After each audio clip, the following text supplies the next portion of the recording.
Les aventures de Thalia, épisode 33.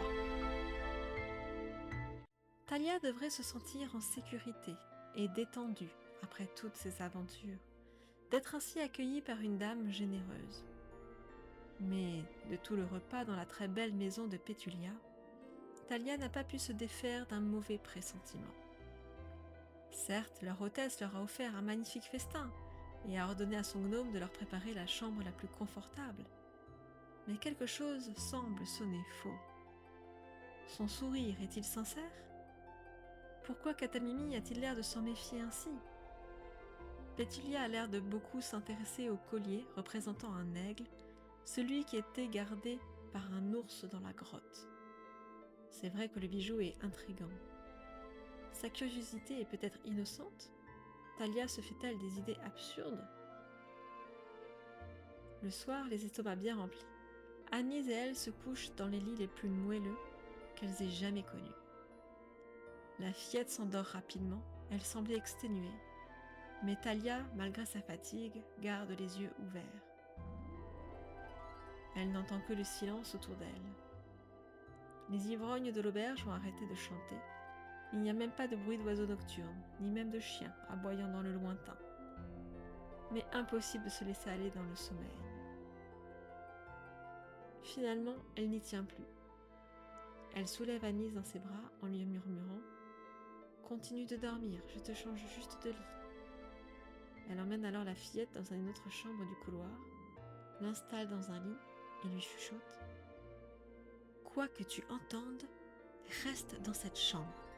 Mais si c'est nécessaire, tu peux te cacher sous le lit en remettant la couette comme si personne n'était venu dormir ici. » Puis, elle revient sur la pointe des pieds dans sa chambre initiale. Elle arrange des coussins en forme de silhouette endormie, puis elle ouvre la fenêtre, casse un peu de lierre qui circule le long de la façade pour faire croire qu'elles se sont enfuies et revient se cacher dans l'armoire de la chambre qu'elle entrebâille. Elle a bien pris la précaution de garder le médaillon avec elle, mais a laissé le sac sur sa chaise en évidence. Puis Thalia attend. Peut-être qu'elle a fait tout cela pour rien, qu'elle serait mieux à dormir dans un lit comme Agnès. Devient-elle trop méfiante? Peut-être qu'à cause de Nathalie, elle ne pourra plus jamais faire confiance à quelqu'un? Alors que ses paupières commencent à se fermer, elle entend de petits grincements. La porte de la chambre s'ouvre et une grande silhouette se découpe dans l'encadreur. C'est Pétulia. Elle s'avance précautionneusement, essaye de se repérer dans l'obscurité. Puis elle se dirige tout droit vers la chaise. Elle commence à fouiller la besace, mais se rend compte qu'elle est vide. Elle pousse alors un cri de rage et se dirige vers les lits qu'elle pense occupés par les fillettes. « Dites-moi où vous avez caché le médaillon, sinon, gare à vous !» Et Pétulia tire d'un coup sec la couverture. « Ah, elle est maudite !» crie-t-elle en découvrant les oreillers à la place des jeunes filles. Elle se dirige alors vers la fenêtre, se penche et découvre le lierre abîmé. « Gnome! Viens vite! Elles se sont échappées! Cherche dans la cour et dans les rues adjacentes !» Et Pétulia sort en trombe de la chambre. Thalia reprend son souffle. Il s'en est fallu de peu. Elle attrape son sac et sort de la chambre précautionneusement. Heureusement, elle entend Pétulia tempêter au rez-de-chaussée. « Elles vont me les payer! Dire que je leur ai ouvert ma maison !» Thalia se faufile dans la chambre dans laquelle Agnès dort toujours, malgré le boucan. « Réveille-toi! Il faut fuir cette maison.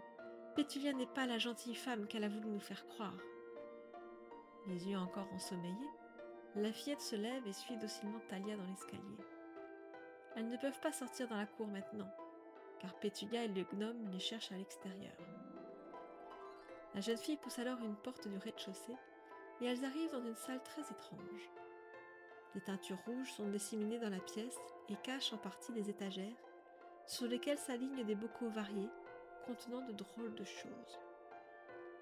Thalia croit même distinguer une oreille humaine. Un énorme livre trône sur un présentoir en bois finement ouvragé. Il s'intitule « Magie interdite, acquérir la puissance ». Elles sont dans l'antre d'une sorcière, forcément. Annelise reste médusée devant des flacons contenant des yeux de taille et de couleurs différentes. « Cachons-nous, chuchote Thalia. Nous sortirons quand nous serons sûrs qu'elle ne nous cherche plus dehors. » La fillette hoche la tête sans dire un mot. Elle se glisse sous une tenture rouge et attend. Un peu plus tard, elles entendent la voix aiguë de Pétulia s'agacer. « Elles ont filé, ces morveuses! C'était une occasion inespérée de mettre la main sur le médaillon. Allez, gnome, débarrasse-moi le plancher, tu n'es qu'un incapable. Maintenant, je dois attendre demain pour faire le sort pour les retrouver. » Un claquement de porte, un bruit de verre brisé, puis le silence. Thalia et Annelise osent à peine bouger. Comment s'échapper maintenant? Elles entendent encore des vociférations dans l'escalier. Pétulia est montée se coucher. Mais le gnome, où dort-il? Plus aucun bruit ne s'entend dans la vaste maison. C'est le moment ou jamais de tenter une sortie, décide Thalia. Elle prend la main d'Annelise et, à pas de loup, elle se dirige vers la porte qui mène au couloir. Thalia espère de tout son cœur que ce n'est pas un piège. Elle ose jeter un coup d'œil à l'escalier, mais tout est calme. Elles avancent alors vers la porte d'entrée. Thalia tire le verrou le plus lentement possible. Elle entend son propre cœur battre si fort qu'elle a l'impression que tout le village pourrait l'entendre. Le battant coulisse, elles vont pouvoir bientôt se faufiler par l'ouverture.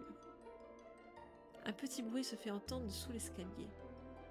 Thalia jette un coup d'œil et se fige. Le gnome est là, à l'autre bout du couloir. Il les fixe sans aucune expression dans le regard.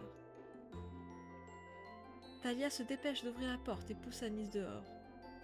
Elle vérifie que le gnome ne court pas vers elle pour empêcher leur fuite. Au contraire, il rentre sous son abri, sous l'escalier. Ça y est, les deux amies sont dehors. Elles courent, sautent le portillon qui permet d'accéder à la cour de Pétulia et retrouvent alors Katamimi qui a l'air absolument ravie de les voir. Elles l'ont échappé belle. Les deux amies courent dans la nuit à la recherche de quelqu'un qui pourrait les aider. La suite au prochain épisode.